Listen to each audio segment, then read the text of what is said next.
Hey Dalton! Hello everybody. It's Take It Easy Thursdays. Oh yeah. We just made that up. Yep. We hope everyone's doing well. We are about to go over the final schedule, which you are looking at.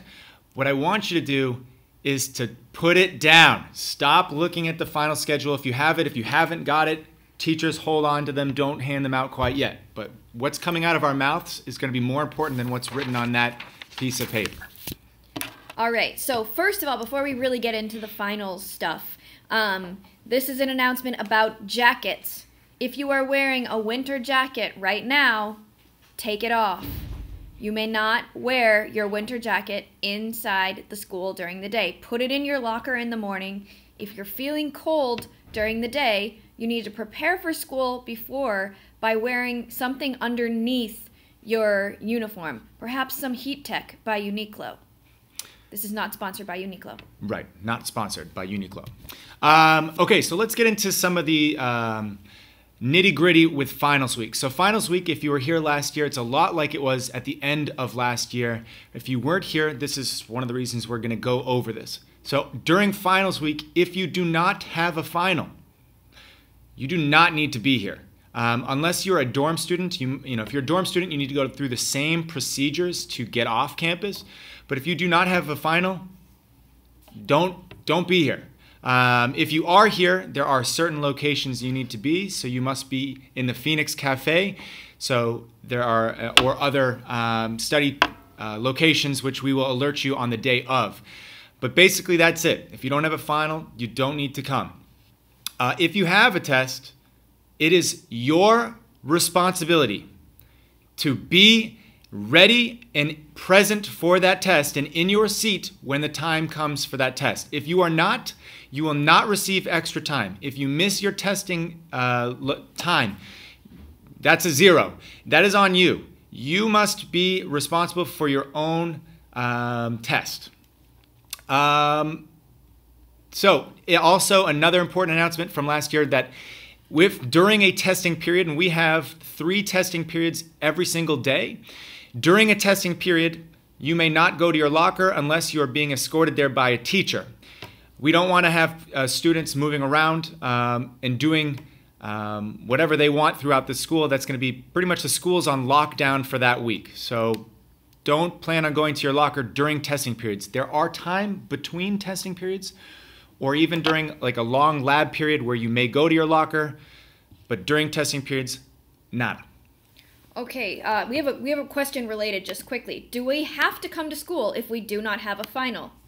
And you'll see here, no final, attendance not required. Again, these are the big takeaways from the things I just said. If you want to take a picture, go for it. But these are the big takeaways in terms of attendance. Okay, we also have another question, which I was just about to answer. It's a great one. Do we need to wear our uniforms during exam week? The answer is no. No. We have gotten you permission to not wear your uniform during exam week. However, you can't just wear whatever you want. There are some restrictions. The following things will not be allowed. Baggy clothing or jackets. So you cannot wear your puffy jacket into the exam. Hoods or hats. You cannot wear a hood over your head or a hat into the test. Or blankets. You should not wear a blanket. So, and the big reason we're not allowing these things, and let me put this slide up here for everyone to see.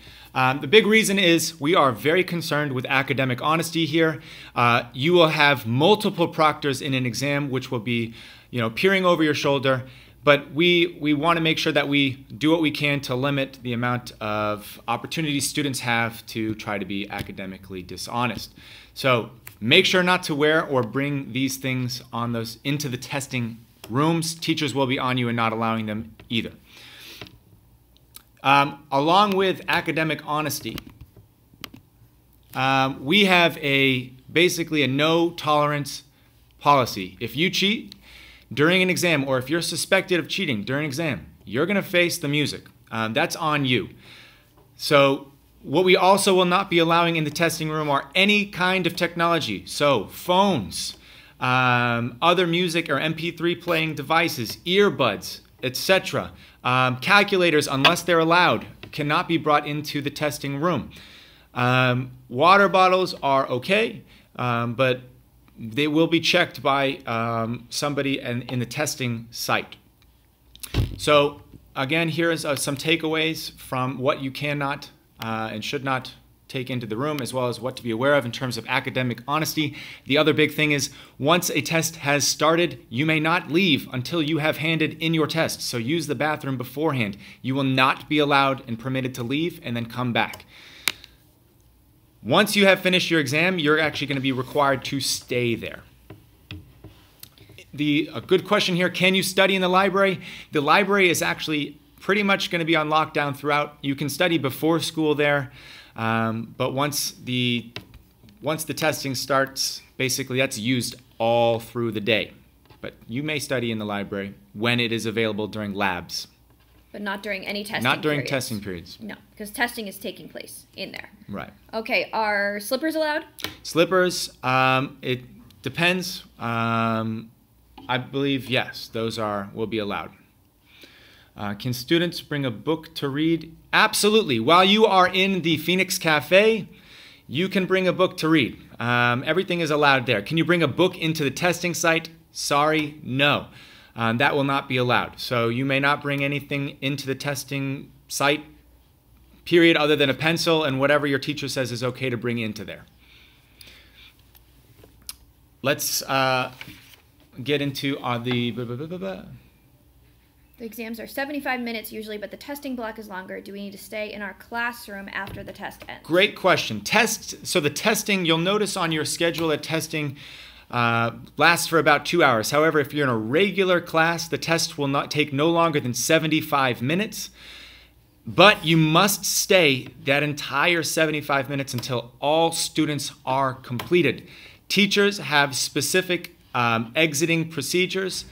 Once the teacher says it is okay for you to leave the testing site, they will probably escort you to one of two locations. One, either to the Phoenix Cafe, or two, off campus. Those are your only options. You may go nowhere else other than those two places after the test is completed. So I want to show you one thing really quick. I know we have limited time. We might need to do another question and answer session about this. But this is basically your general schedule and what it looks like. You'll notice one thing off the bat, that there is no house until Friday. Friday is mandatory. All students must come to school on Friday the 14th, and we will be having house, and that starts at 8 a.m. The other days, again, if you do not have a final, you don't have to show up. Please, please, please make sure you're there at each of these testing times. So if you would like to, please take out your own personal grade schedules. It should look something like this. This is the 9th grade schedule. We can look at it here. If it is in green, or if it's, for you guys, would be very dark color over the testing block, that means everybody in your grade is required to be there. Every single person is required to be there. If it is in light or yellow, that means that you might have an exam or you might not. You are responsible again for being there when the time comes. Here is the 10th grade schedule, 12th grade schedule, and you'll start to notice that not everybody is required to be there, so you have to be very aware, especially as a senior, what exams you have and when you have them. You're in charge of your own stuff. All right, we'll have another question and answer, I believe, next week. That is all for now. Take care. Have a great day.